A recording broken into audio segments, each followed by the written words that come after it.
Il faut que tu fasses 3 bains de bouche par jour. C'est totalement faux ce que je viens de dire. Le bain de bouche, les amis, est quelque chose à éviter constamment. Tout le monde pense qu'en faisant un bain de bouche, on peut avoir une haleine fraîche, et c'est vrai. C'est ce que tu as comme ressenti. Mais sauf que cette haleine fraîche est une fausse fraîcheur. C'est un faux nettoyage. C'est comme si tu as remis les poussières en dessous du tapis. En gros, il faut que tu saches un truc. C'est que quand tu vas faire un bain de bouche, tu agis sur 80% de la surface de ta bouche. Ok?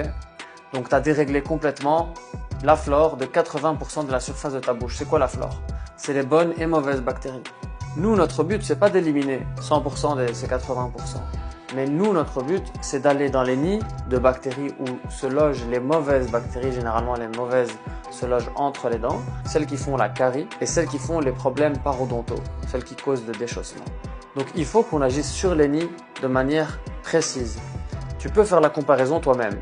Utilise une fois, pendant quelques jours, les brossettes et le fil dentaire avec un porte-fil et tu trempes ces instruments-là dans le bain de bouche et tu les fais passer entre les dents.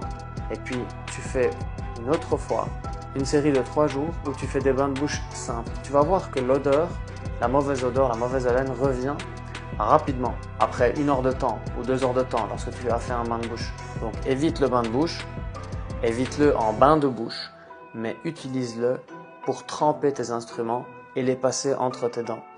Pile comme j'explique dans mes autres vidéos.